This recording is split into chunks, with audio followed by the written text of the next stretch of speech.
Ahora comprenderás la sabiduría de tu cuerpo, lo que te llevará a vivir en pleno equilibrio. Si aún no lo has experimentado, o si aún no eres testigo de la inteligencia de tu cuerpo, entonces te estás perdiendo los beneficios y el bienestar. Es momento que comprendas el poder tan grande y la inteligencia que tiene tu cuerpo. Nos adentraremos con una entrevista del neurocientífico Joe Dispenza, donde le interesó el estudio de la remisión espontánea de enfermedades, en otras palabras, casos de personas diagnosticadas de afecciones como el cáncer, diabetes, o raros trastornos genéticos, para los cuales la medicina no tenía cura. Joe Dispenza estudió a la gente con trastornos cardiovasculares, como taquicardia o arritmia, hipertensión, a gente que tenía elevados niveles de colesterol, enfisema, problemas endocrinos, como trastornos tiroideos. Le interesaba saber si existían factores en común entre estas personas. Descubrió que las personas que experimentaban una remisión espontánea tenían 4 cosas en común. La primera, inteligencia superior que controla nuestro cuerpo. Cada persona aceptaba y creía que había una inteligencia divina que controlaba su cuerpo. Puede que algunos le llamen inteligencia espiritual, y otros digan que es una mente superior, una mente más profunda. Pero todas aceptaban que había una inteligencia más grande que ellos. Aunque a esta inteligencia mística la llamamos inteligencia espiritual, en realidad no tiene nada de mística. Es la misma inteligencia que hace que nuestro corazón lata en este momento. Nuestro corazón bombea 7,5 litros de sangre por minuto, más de 338 litros de sangre por hora, late 100.000 veces al día, 40 millones de veces al año y más de 3.000 millones de veces en una vida. Bombea constantemente sin que tengamos que pensar en ello conscientemente. Si consideramos eso, vemos que hay un orden, que hay una inteligencia que nos da vida, que mantiene el latido de nuestro corazón. Es la misma inteligencia que digiere nuestra comida, que la descompone en gases y nutrientes y la organiza para reparar el cuerpo. Todo ello sucede sin que lo pensemos conscientemente, y estas personas empezaron a entender que había una inteligencia a cargo de su cuerpo, que era superior a ellos. Que realmente sabía más que ellos y que si conseguían conectarse con esta inteligencia, quizás esa misma inteligencia se encargaría de curarlos. Cada segundo perdemos 10 millones de células y en el segundo siguiente producimos otros 10 millones de células. Nosotros no pensamos en hacerlo, tú y yo somos seres con libre albedrío, pero hay un orden, una inteligencia que lo hace por nosotros. Cada célula del cuerpo, de las 100 billones de células del cuerpo físico, cada célula experimenta 100.000 reacciones químicas por segundo. Si ello lo multiplicamos por los 10 billones de células podemos ver que hay cierta inteligencia que nos da constantemente vida, es la inteligencia de cuerpo humano. Ahora, lo interesante de esta inteligencia es que tiene una voluntad independiente de nuestra voluntad. Nos da vida constante y sistemáticamente, su voluntad trasciende nuestra voluntad. Su mente trasciende nuestra mente y mantiene un orden en el cuerpo físico. Un ejemplo serían las enzimas activas en el ADN de las células. Hay 3.200 millones de ácidos nucleicos en los genes de una célula. Esta inteligencia envía proteínas a lo largo de los ácidos nucleicos y corrige las mutaciones para que no nos descompongamos. Si pensamos en esto, esta inteligencia nos da vida constantemente, entonces estas personas pensaron: cabalgo en la espalda de un gigante, y si puedo aprender a conectarme con esta inteligencia, ella me sanará. Esto es lo primero que aceptaron todos. Lo segundo fue que todos creían que sus pensamientos, su modo de pensar, su mentalidad, a la larga contribuía de hecho a su enfermedad, y dijeron: si mis pensamientos contribuyen a mi enfermedad, tal vez deba cambiar el modo de pensar que tuve estos últimos años. Cada vez que pensamos, fabricamos una sustancia química. Si nuestros pensamientos son buenos, elevados o felices, fabricamos sustancias químicas que nos hacen sentir bien y felices. Y si nuestros pensamientos son negativos, malos o de inseguridad, fabricamos sustancias químicas que nos hacen sentir exactamente como pensamos. Cada sustancia que se libera en el cerebro es literalmente un mensaje que alimenta al cuerpo físico. Y ahora el cuerpo empieza a sentir como piensa, y cuando empezamos a sentir como pensamos, sucede algo asombroso. El cerebro, que está en comunicación constante con el cuerpo, consulta con el cuerpo y empieza a pensar de la manera en que sentimos, lo que a su vez fabrica más sustancias químicas que nos permiten sentirnos como pensamos y pensar como sentimos. Y quedamos atrapados en el ciclo de pensar y sentir entre el cerebro y el cuerpo. La consecuencia indirecta final de esto, es que creamos un estado de ser. Y ese estado de ser se convierte en nuestro modo de pensar. En otras palabras, los sentimientos se convierten en nuestro modo de pensar. Y cuando los sentimientos se convierten en nuestro modo de pensar, estamos atrapados en un ciclo donde el cuerpo, literalmente, piensa por nosotros. Estas personas razonaron y dijeron: si mis pensamientos han creado esta enfermedad, y mis pensamientos crean estas sustancias químicas que me hacen sentir de cierta manera y comportarme de cierta manera, tendré que cambiar mi modo de pensar. Entonces se propusieron interrumpir el proceso, eso era lo segundo que tenían en común. Lo tercero en común, que encontró el Dr. Joe Dispenza, realmente lo dejó en asombro. Que estas personas decidieron que para interrumpir su proceso de pensamiento, tenían que reinventarse a sí mismos. Tenían que convertirse en otra persona, y cuando empezaron a pensar en quienes querían ser, pararon el ciclo continuo de reacciones entre pensar y sentir. Y se hicieron algunas preguntas importantes, preguntas como esta: ¿cómo sería ser una persona feliz? ¿A quién conozco en mi vida que sea feliz? ¿Qué tendría que cambiar en mí para ser una persona diferente? ¿A quién de la antigüedad admiro que haya sido magnífico, que yo haya estudiado, cuyas habilidades y virtudes pudiera aplicar para formular un nuevo ideal de mí mismo, o de mí misma? Estas personas se pusieron a contemplar los supuestos, las posibilidades, los potenciales de quienes querían llegar a ser. Y a medida que lo hacían, su cerebro empezó a cambiar. Empezaron a pensar de otro modo y el proceso de pensamiento empezó a formar conexiones en su cerebro, que se convirtieron en una plataforma para su modo de ser. De modo que comenzaron a acumular información, empezaron a examinar opciones diferentes, al modo de ser que habían sostenido durante los últimos años de su vida. Lo último que tenían en común, la cuarta cosa, es que estas personas cuando se reinventaron a sí mismas, pasaban largos ratos sin tener noción del tiempo y del espacio. En otras palabras, se hallaban tan absortos en lo que estaban pensando, tan sumidos en su metamorfosis, que cuando abrían los ojos o encendían la luz de la habitación, o se destapaban los ojos, les había parecido 5 minutos, pero había pasado 1 hora y media, o 2 horas.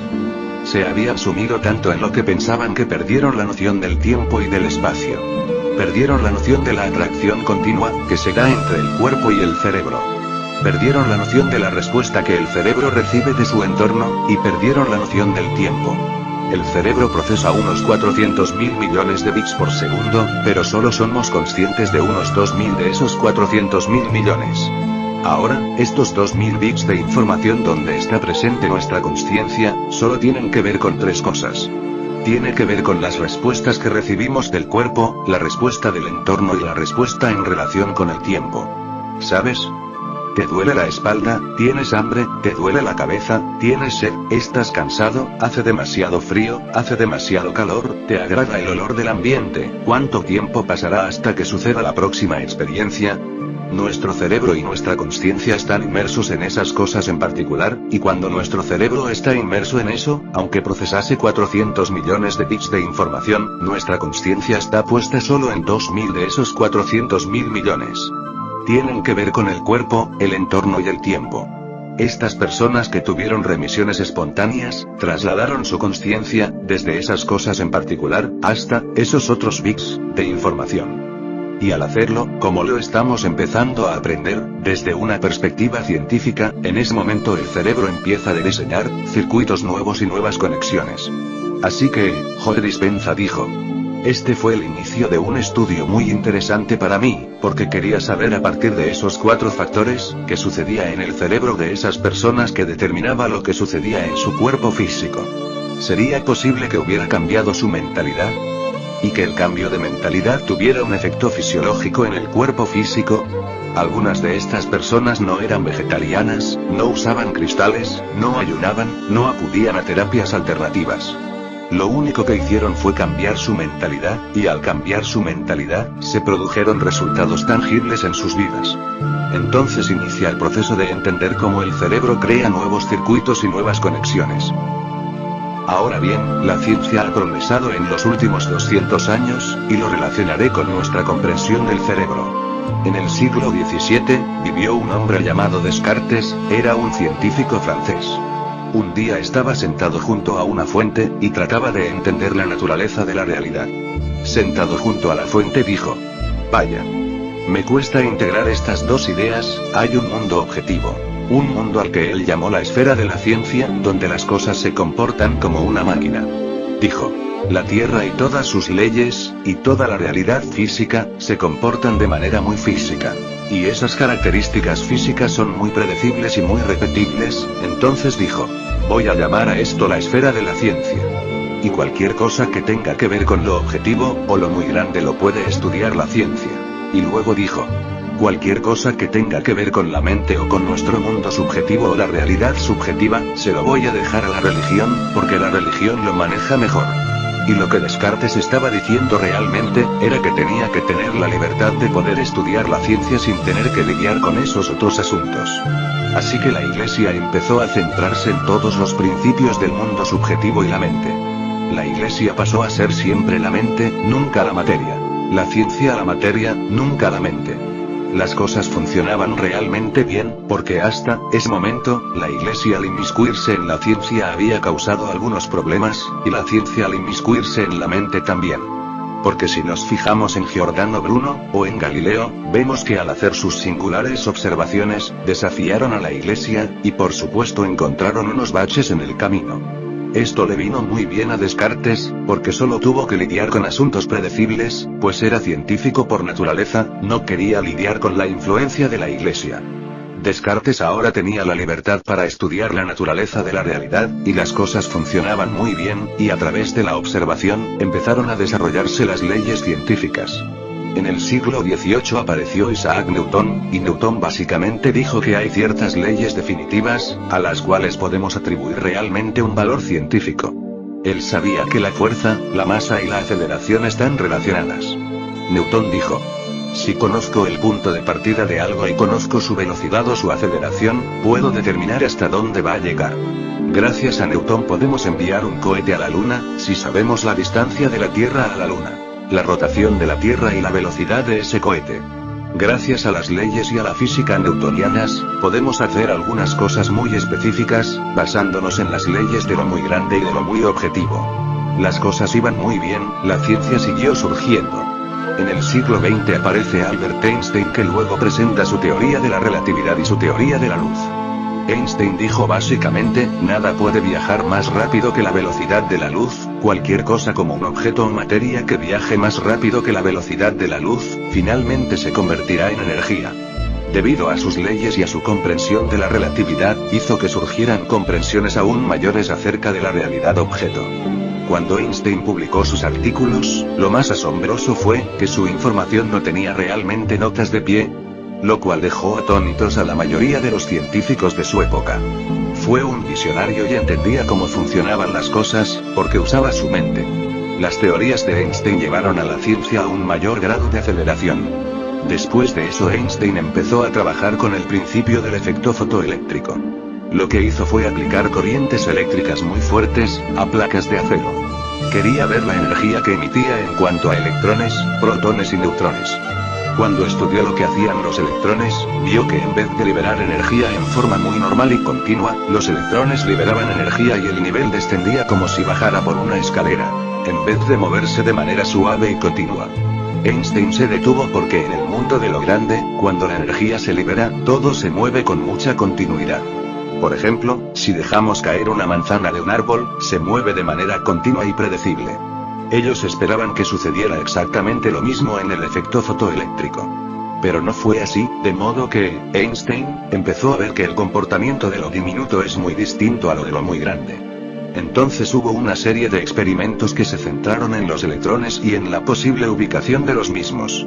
Cuando empezaron a observar los electrones, su naturaleza y su comportamiento, se dieron cuenta de que siempre que observaban o buscaban un electrón, el electrón no aparecía.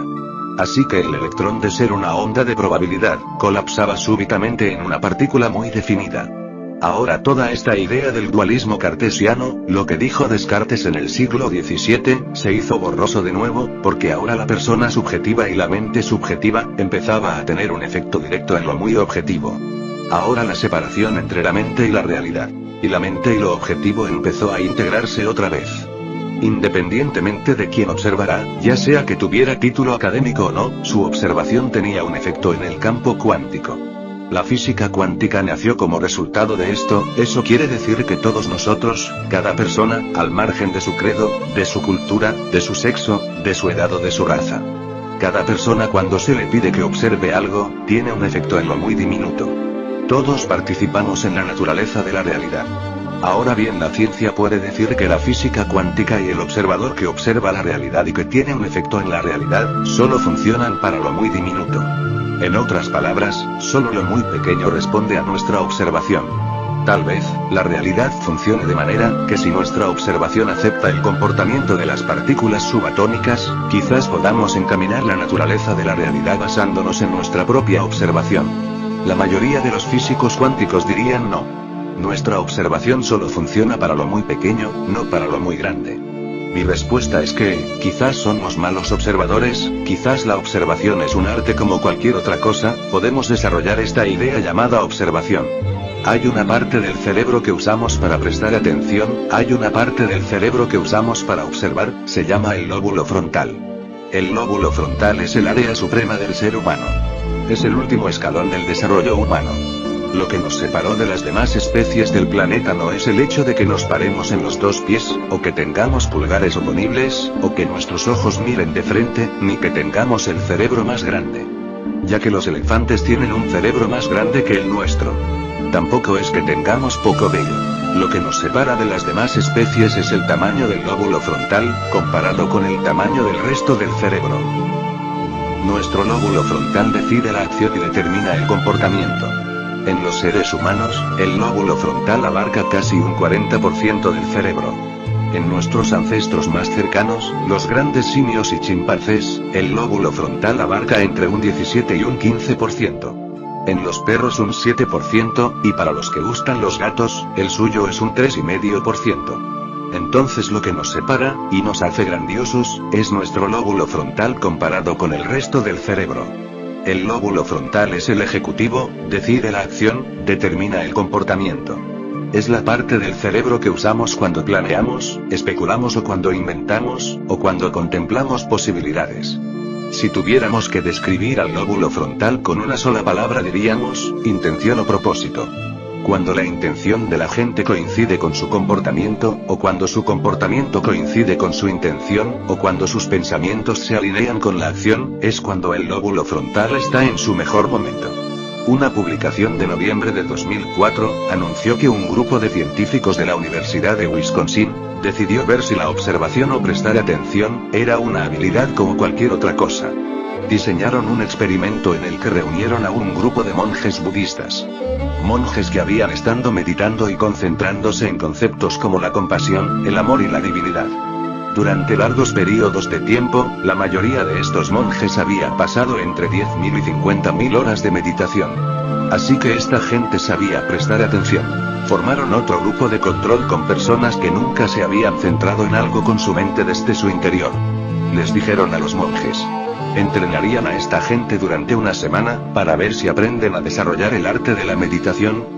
Entonces conectaron unos 256 electrodos en todo el cerebro de los monjes, para medir qué tipo de actividad se registraba cuando estos monjes prestaban atención. Luego harían lo mismo con el grupo de control. Cuando estos 8 monjes se conectaron a este escáner, cuando se concentraron en un concepto como la compasión, cuando se concentraron en una idea dentro de sí mismos, su lóbulo frontal se encendió, como nada que hubiesen visto los científicos anteriormente. La actividad del lóbulo frontal era enorme, al compararlo con el grupo de control, la gente que recién aprendía a concentrar su mente y a prestar atención. Su capacidad de mantener fijo ese pensamiento había tenido muy poco efecto en el lóbulo frontal. Los científicos sabían que un área específica en el lado izquierdo del lóbulo frontal, es donde experimentamos alegría y felicidad. En un monje en particular, el escáner mostraba que la actividad cerebral del lóbulo frontal era tan grande, que los científicos dijeron: debe ser el hombre más feliz del planeta, debido a esa gran actividad. Cuando los científicos empezaron a especular y a ver los efectos de ese experimento, se dieron cuenta de que a lo mejor la observación y la atención es una habilidad. Tal vez, al igual que el tenis o el golf, podemos desarrollar la habilidad de prestar atención. Y si desarrollamos esta habilidad tendríamos cada vez más capacidad y como efecto y resultado, nuestro cerebro realmente cambiaría. De modo que la observación es una habilidad como cualquier otra, si podemos desarrollarla, quizás no solo las pequeñas partículas subatómicas respondan a nuestro mundo, sino incluso las partículas subatómicas más grandes o los objetos más grandes, tal vez respondan de acuerdo a nuestra capacidad de observar. Por otra parte, la ciencia médica occidental ha considerado al hombre como una entidad separada, al margen de la naturaleza. Este es uno de los más grandes errores que se hayan cometido. El hombre es parte de la naturaleza. Su salud no depende más que de sentirse cómodo con la naturaleza. La medicina occidental ve al hombre desde una óptica mecánica, por lo que hasta donde puede funcionar bien la mecánica, funciona bien. Pero el hombre no es una máquina. El hombre es una entidad orgánica, y no necesita que se trate solamente la parte enferma.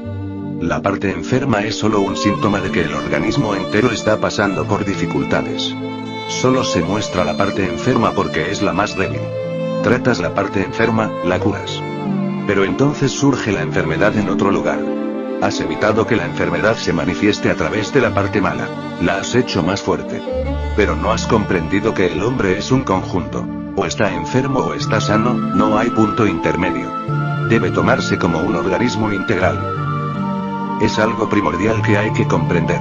El cuerpo siempre está dispuesto a escucharte, pero nunca has hablado con él, nunca te has comunicado con él. Has estado dentro de él, lo has usado, pero nunca se lo has agradecido. Él te sirve, y lo hace de la manera más inteligente posible.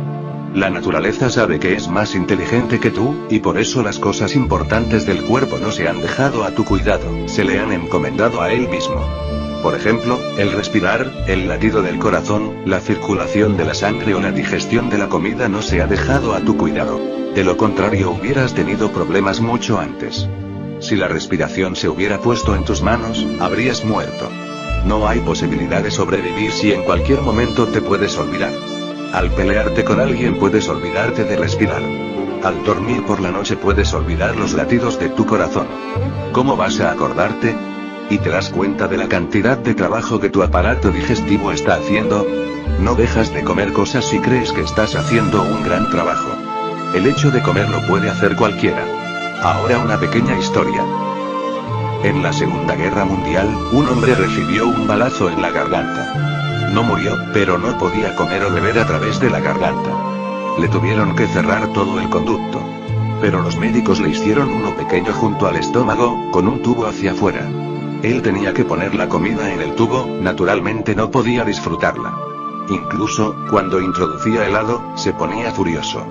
Exclamaba: "Da lo mismo y no saboreo nada". Entonces un médico sugirió: haga una cosa. Primero pruébelo, luego lo pasa por el tubo. Y eso hizo durante 40 años. Primero lo masticaba y lo saboreaba y luego lo pasaba al tubo. El tubo hace la función, porque lo que hay en un cuerpo también es un tubo, pero está escondido bajo la piel. El de este pobre hombre estaba al aire. Y era mejor que el suyo, porque además se podía limpiar. Todo el aparato digestivo hace milagros. Dicen los científicos que si nosotros tuviéramos que hacer lo que hace tu pequeño aparato digestivo, el de un solo hombre, necesitaríamos una gran fábrica para convertir la comida en sangre, clasificar todos los elementos, enviar tales elementos a los distintos sitios en donde son necesarios. Unos cuantos elementos hacen falta en el cerebro, y se necesita que sean enviados desde el flujo sanguíneo hasta el cerebro. Otros hacen falta en otra parte, en los oídos, en los huesos o en la piel, y el cuerpo lo maneja perfectamente durante 70 años, 80 años, 90 años. Y tú no te percatas de su sabiduría. Habrás oído hablar de los alquimistas, que intentaban transformar metales básicos en oro. Tu cuerpo lo hace mucho mejor. Está transformando en sangre, en huesos. Todo tipo de porquerías que no dejas de arrojarle dentro, no solo en sangre y en huesos. De toda esa porquería hace tu cerebro. De tu helado, de tu Coca-Cola, sigue formando tu cerebro, un cerebro que puede crear un Rutherford, un Albert Einstein, un Buda, un Zaratustra, un Lao Tse. Date cuenta del milagro. Un cerebro, una cosa tan pequeña, encerrado en un pequeño cráneo, y un simple cerebro puede contener todas las bibliotecas del mundo. Su capacidad es casi infinita. Es el método de memoria más extraordinario. Si quisieras hacer un computador de la misma capacidad necesitarías millas de espacio para hacer funcionar tal computador. Y está encerrado en tu pequeño cráneo. Y a pesar de todo lo que ha avanzado la ciencia, todavía no ha sido capaz de transformar el helado en sangre. Lo han estado intentando, pero no pueden encontrar la clave. ¿Qué hacer? ¿Cómo transformar helado en sangre? Es una cosa inalcanzable hacer de un helado algo como un cerebro. Puede que nunca ocurra. O, incluso, si llega a ocurrir, sucederá a través del cerebro. Será de nuevo un milagro del cerebro. Así que, habla con tu cuerpo. Una vez que comienzas a comunicarte con tu cuerpo, las cosas resultan muy fáciles. No hace falta forzar al cuerpo, hay que persuadirlo. No hace falta luchar con él. Resulta feo, violento, agresivo, y cualquier tipo de conflicto creará más y más tensión. No necesitas tener ningún conflicto. Deja que la comodidad sea la norma. El cuerpo es un regalo tan maravilloso de Dios que luchar con él es como negar al mismo Dios. Es un santuario y estamos acogidos en él. Es un templo. Existimos dentro de él y tenemos que tener los máximos cuidados para con él. Es nuestra responsabilidad. Trata de estar atento durante 7 días y al principio parecerá un poco absurdo porque nunca se nos ha enseñado a hablar con nuestro propio cuerpo, cuando a través de él pueden ocurrir milagros. Ya están sucediendo sin que te des cuenta. Cuando te digo algo, mi mano lo sigue con un gesto. Te estoy hablando. Es mi mente la que te está comunicando algo. Mi cuerpo la sigue. El cuerpo está compenetrado con la mente. Cuando quieres levantar la mano, no tienes que hacer nada. Simplemente la levantas. Solo con la idea de querer levantarla tu cuerpo la obedece. Es un milagro. De hecho, la biología o la psicología todavía no han sido capaces de explicar cómo sucede. Porque una idea es una idea. ¿Quieres levantar la mano? Es una idea. ¿Cómo esta idea llega a transformarse en un mensaje físico para tu mano? Y no tarda nada en hacerlo. Una fracción de segundo. Algunas veces no hay intervalo de tiempo. Por ejemplo, yo estoy hablando contigo y mi mano continúa colaborando. No hay intervalo de tiempo. Es como si el cuerpo corriera paralelo con la mente. Es muy sensible. Uno debería aprender cómo hablarle, y pueden hacerse muchas cosas. Entonces, por lo tanto, escucha al cuerpo, sigue al cuerpo. Nunca trates de dominarlo de ninguna manera. El cuerpo es tu base. Una vez que has comenzado a entender a tu cuerpo, el 99% de tus sufrimientos desaparecerán de la manera más sencilla. Pero no quieres hacer caso. El cuerpo dice, para. No comas.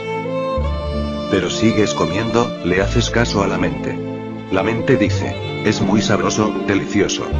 Un poco más. No escuchas al cuerpo. El cuerpo se siente asqueado, el estómago está diciendo, basta. Ya tengo suficiente. Estoy cansado. Pero la mente dice, fíjate qué sabor y toma un poco más. No dejas de hacerle caso a la mente. Si escuchas al cuerpo, el 99% de los problemas desaparecerán sin darte cuenta y el 1% restante serán tan solo accidentes, no problemas serios. Pero desde la infancia hemos sido apartados del cuerpo, nos han alejado de él. El niño está llorando, el niño tiene hambre y la madre está mirando el reloj porque el médico le ha dicho que solo pasadas las 3 horas hay que darle de mamar. Ella no está mirando al niño. El niño es el verdadero reloj al que hay que mirar. Ella escucha al médico, y el niño está llorando, está pidiendo comida, necesita comer ahora mismo. Si al niño no se le da de comer enseguida lo estás apartando del cuerpo. En lugar de darle comida le das un chupete. Lo estás engañando y lo estás defraudando. Le estás dando algo falso, de plástico, y estás intentando distraer y destruir la sensibilidad corporal. No se le permite a la sabiduría del cuerpo dar su opinión, es la mente la que se hace cargo. Al niño se le está calmando con el chupete, se duerme. Entonces el reloj dice que ya han pasado las 3 horas y que puedes darle la leche al niño. Pero el niño está profundamente dormido, ahora su cuerpo duerme. Lo despiertas, porque el médico dice que hay que darle la leche. Destruyes de nuevo su ritmo. Poco a poco, alteras todo su organismo. Llega un momento en que llega a perder todo sentido de su cuerpo. No sabe lo que quiere si quiere comer o no quiere comer, no sabe. Si el cuerpo quiere hacer el amor o no, no sabe. Todo es manipulado por algo desde el exterior. Mira la revista Playboy y al cuerpo le apetece hacer el amor. Esto es algo tonto, es algo de la mente. El acto del amor no resultará gran cosa. Será tan solo un estornudo, nada más, un alivio. No es amor en absoluto. ¿Cómo va a surgir el amor a través de la mente? La mente no sabe nada del amor. Todo llega a convertirse en un deber. Tienes una esposa, tienes un marido, tienes que hacer el amor. Se convierte en un deber. Obedientemente, religiosamente, cada noche haces el amor. Ya no hay sitio para la espontaneidad. Entonces empiezas a preocuparte porque sientes que nada te está satisfaciendo. Te pones a buscar alguna otra mujer. Empiezas a pensar lógicamente. Quizá esta mujer no sea la adecuada para mí. Puede que no sea mi alma gemela. A lo mejor no está hecha para mí. Yo no estoy hecho para ella, porque no me excita. La mujer no es el problema, el hombre no es el problema. Tú no estás dentro del cuerpo, ella no está dentro del cuerpo. Si la gente estuviera dentro de él, nadie perdería esa maravilla llamada orgasmo. Si la gente estuviera dentro de su cuerpo, conocería los primeros atisbos de Dios a través de sus experiencias orgásmicas. Escucha a tu cuerpo, sigue a tu cuerpo. La mente es tonta, el cuerpo es sabio. Si consigues entrar a fondo de tu cuerpo, justo en todas esas profundidades encontrarás tu alma. El alma está escondida en las profundidades del cuerpo.